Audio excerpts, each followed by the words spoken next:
Black Waitress sees her childhood photo in Millionaire's house. She is shocked to discover she was the daughter he lost 20 years ago. "My God, it's me." The words came out as a whisper from Jasmine's lips as she stared at the golden frame hanging in the private hallway of the Blackwell mansion.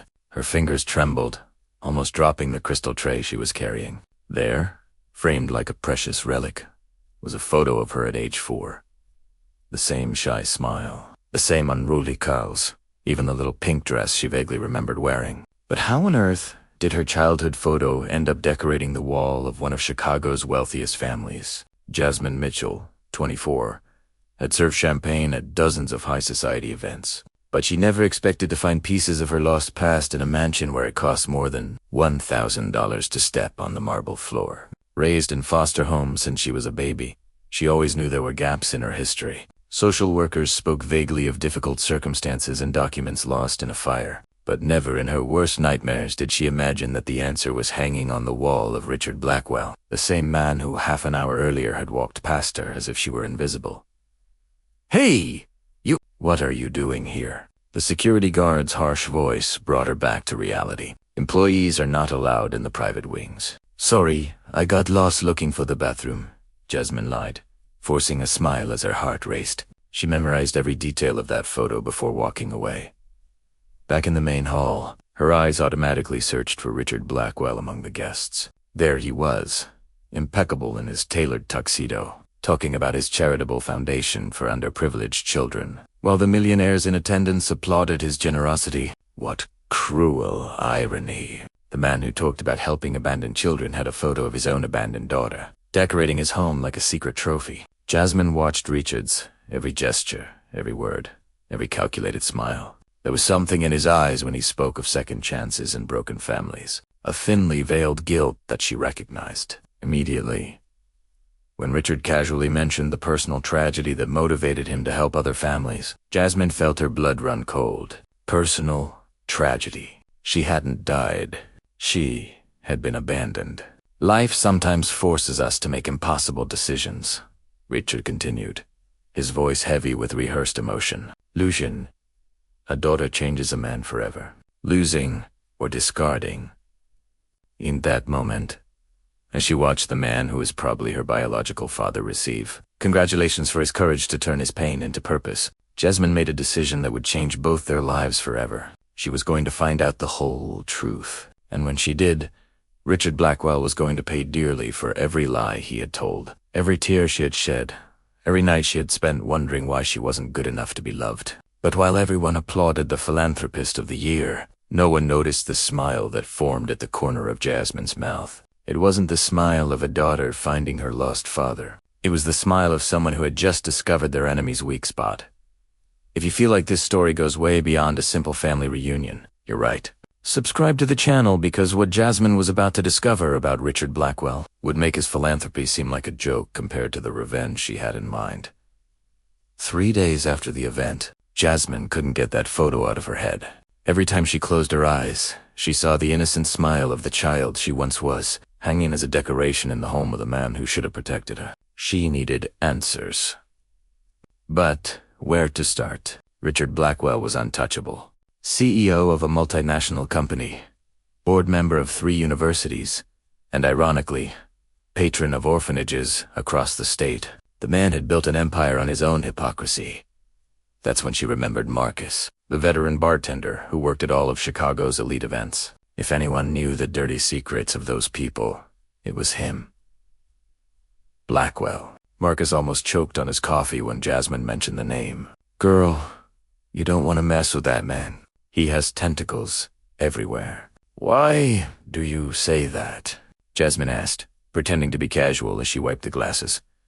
Marcus looked around, making sure they were alone in the service area. "There are rumors, old ones, about a daughter he had who just disappeared off the map. His wife died in a suspicious accident when the girl was about 4 years old." Jasmine's blood ran cold. 4 years old. The age in the photo. The strange thing is that after the accident, Blackwell inherited an astronomical fortune from his wife's life insurance, and the girl, she was never heard from again. It's as if she evaporated. But he talks so much about helping orphan children. Marcus laughed bitterly. Of course he does. Nothing better to clean a dirty conscience than a charitable foundation with his name stamped in gold letters. That night, Jasmine created fake profiles on social media and began investigating. She discovered that Richard had married 3 times after the death of his first wife. Always 2 much younger women who signed strict prenuptial agreements. All of his subsequent marriages had lasted no more than 2 years. Even more interesting, she found old articles about Helena Blackwell, her biological mother. The woman had been a children's rights activist, fighting to reform the adoption system. The last article about her mentioned that she was investigating irregularities at private adoption agencies 2 weeks before she died. How convenient. Jasmine printed everything she found and organized a timeline. Helena had discovered something compromising about adoption agencies.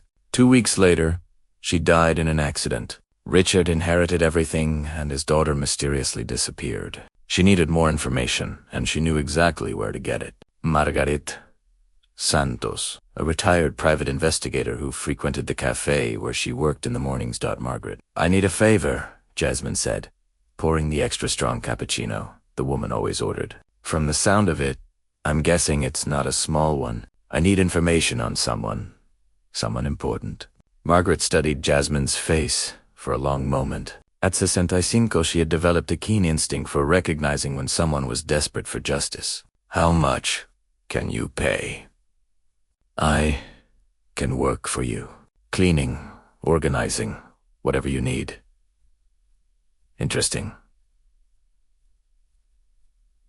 Margaret smiled. It's been a while since I've had a real case. Tell me everything. As Jasmine told her story, Margaret took notes in a worn notebook. When she finished, the investigator looked at her with respect. Sweetheart, you're not just looking for your father. You're hunting a predator who may have killed your mother. Over the next few days, Margaret began digging. What she discovered was even worse than they had imagined. Richard hadn't just abandoned Jasmine. He had forged documents declaring her dead in the same accident that killed Helena. Look at this. Margaret showed her the printed papers. A fake death certificate. A statement that the body was never found. Your father received life insurance money for you, too. Jasmine felt nauseous. He profited from my supposed death. $500,000. And he didn't stop there. He used the tragedy to create the charitable foundation. His entire image, as a man who overcame grief through charity, was built on the lie of your death. Margaret continued leafing through the documents. There's more. Helena had hired a private investigator 2 weeks before she died. She suspected Richo was selling children through an illegal adoption ring. The investigator disappeared shortly after she did. It was then that Jasmine realized Richard's cruel genius. He hadn't just gotten rid of an unwanted daughter and an inconvenient wife. He had turned their double murder into social and financial capital. There's something else. Margaret sighed, handing her a blurry photo. Helena didn't die in the accident. She died 2 hours later in the hospital, fully conscious. And before she died, she said something to the nurse about protecting the girl from the monster. Jasmine felt tears burn her eyes. Her mother had died, knowing her daughter was in danger. But if Richard thought she was a dead girl and buried, he was about to find out that some ghosts come back to haunt you. Margaret handed her a folder filled with documents. Everything you need is here. But Jasmine, this man is dangerous. If he killed your mother to get the inheritance, he won't hurt me. Jasmine replied, with a calmness that surprised even herself. Because he doesn't know I exist, and that would be her greatest advantage. While Richard Blackwell continued his life as a lying philanthropist, believing that all his secrets were buried with a daughter who never died, Jasmine planned the most dramatic reunion of his life. She had already decided how she would do it. At his foundation's next charity event, ironically a gala for orphan children, Richard Blackwell would discover that death sometimes has a very particular way of collecting its debts. The question hanging in the air was simple. What happens when a man who profited from his daughter's supposed death, that she is not only alive, but knows everything? The answer would come soon, and it would be more devastating than Richard could ever imagine to Blackwell. Foundation's annual gala for orphan children was in full swing. Richard was on stage talking about second chances and the transformative power of a father's love, while the millionaire guests applauded his inspiring generosity. Jasmine, dressed as a waitress, circulated the room with a tray of champagne and a smile that hid 20 years of pent-up anger. Today, Richard Blackwell would finally meet his daughter.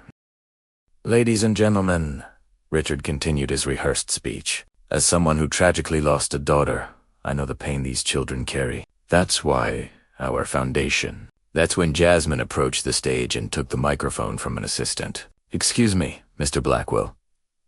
Can I ask you a question?" The silence cut through the air like a knife.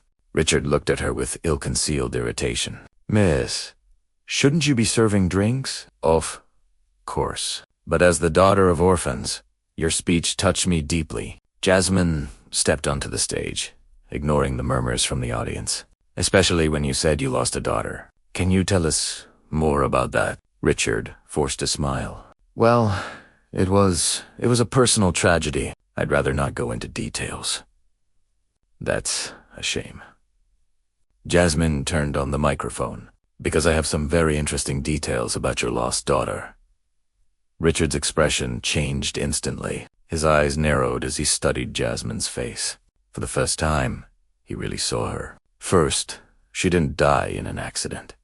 Second, you abandoned her after killing her mother so you could get her inheritance. Third," Jasmine smiled, "she's right here in front of you and she has some questions for Daddy."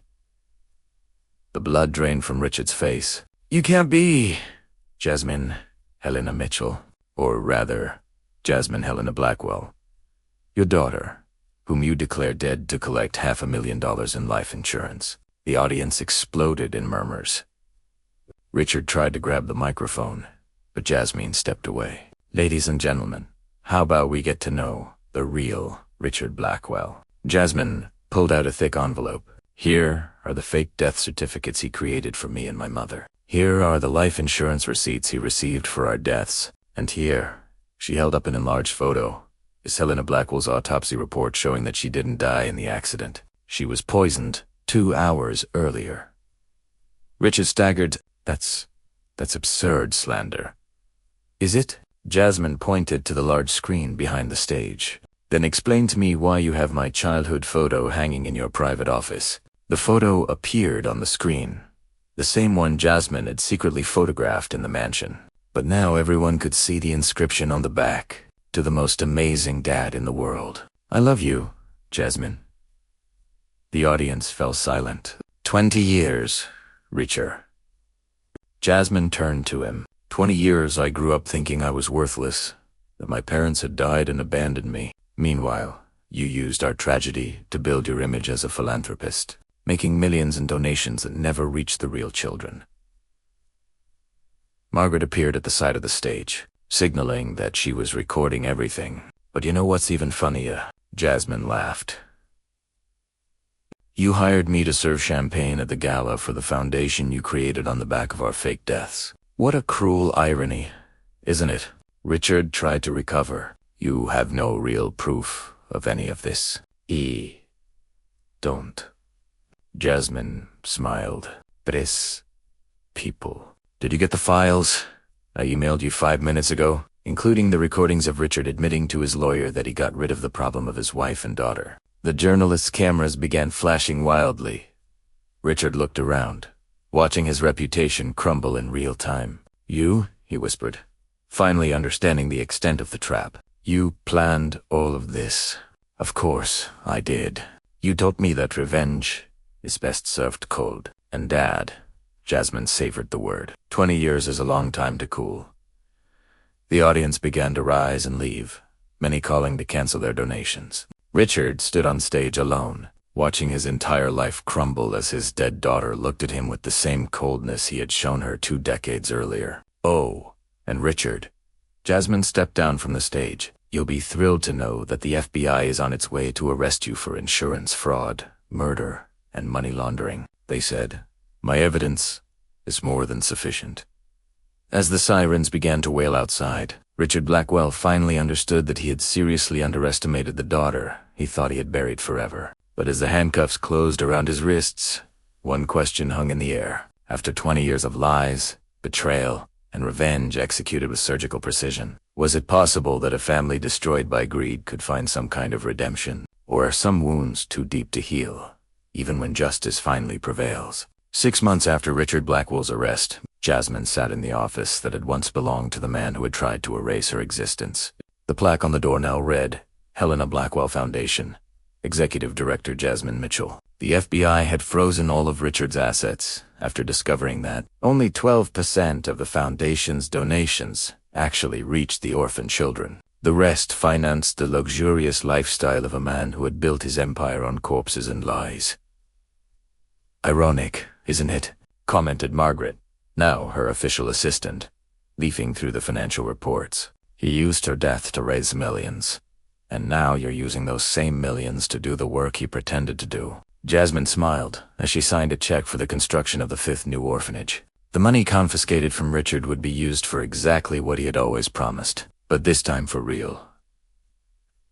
The transformation in Jasmine's life had been radical and public. The waitress who served champagne to the elite was now on the cover of national magazines as the daughter who came back from the dead to seek justice. And Time magazine had named her one of the 30 most influential people of the year. TV shows were vying for exclusive interviews about how she had exposed one of the biggest charity fraud schemes in the country. You've become more famous than he is, laughed Marcus, the former bartender who now worked as the new foundation's event coordinator. Richard Blackwell spent decades building a reputation, and you destroyed it in 20 minutes. And what a destruction it had been. News about Richard came regularly from the prison system, each piece more devastating than the last. His former associates had filed lawsuits to recover the $8.2 million they had invested in the fraudulent foundation. His 3 ex-wives had broken their confidentiality agreements and were publishing tell-all books, Married to a Monster, Life with a Psychopath, and How I Escaped a Killer. The exclusive golf club where he played had removed his honorary member plaque and renamed the annual tournament that bore his name. The university had removed his honor from the library building. Even the church he attended asked him not to return after his release. More importantly, Jasmine had found her real family. During her investigations, she discovered that Helena had a sister, Sarah, who had searched for Jasmine 4 years before giving up, believing her niece was truly dead. You have her eyes, Sarah had said at their first meeting, holding up an old photo of Helena. Your mother would be so proud to see who you've become. Sarah had become more than an aunt. She was the family Jasmine never knew she had. Together, they had created a complete file on Helena, documenting her work as an activist and her fight for children's rights. The investigation Helena had begun into corrupt adoption agencies was now being conducted by the FBI, resulting in 47 arrests and the closure of 12 illegal agencies. Helena didn't die in vain, Sarah said during one of the many nights they spent organizing her sister's documents. She planted seeds that you've made blossom into an entire forest. Rashid, meanwhile, faced a very different reality. Sentenced to 25 years in prison for murder, fraud, and money laundering. He had lost not only his freedom, but also his entire fortune, which had been confiscated for reparations. His high society friends had vanished into thin air, and his reputation was irrevocably destroyed. The letters he tried to send to Jasmine always came back unanswered. In one of them, which Margaret had intercepted, he wrote, I was young and stupid when this happened. If you really are my daughter, please forgive me. I can explain everything. Jasmine had torn up the letter without finishing it. Forgiveness was a luxury that murderers did not deserve. But the true measure of Jasmine's success was not in the headlines or financial reports.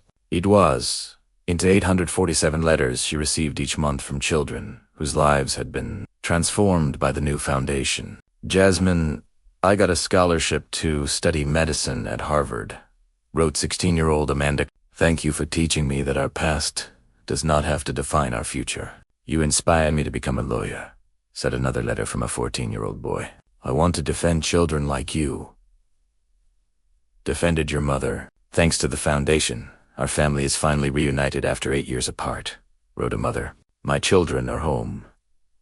In an interview on CNN 6 months after Richard's arrest, Anderson Cooper asked Jasmine if she felt anger toward her biological father. She thought carefully before answering. Anger is a luxury I can't afford. Richard Blackwell taught me unintentionally. The most valuable lesson of my life, that our origins don't define our destiny. He tried to erase me from history, but he only gave me a blank page to write my own story. The program showed impressive images of the new foundation in operation. 5 modern orphanages, 200 children receiving quality education, 89 families reunited, 156 young people receiving college scholarships, all funded by money Richard had stolen, thinking he would never be found out. The difference between us, Jasmine continued, is that he used a tragedy to benefit himself. I used a tragedy to benefit others. He built an empire of lies. I built a legacy of truth.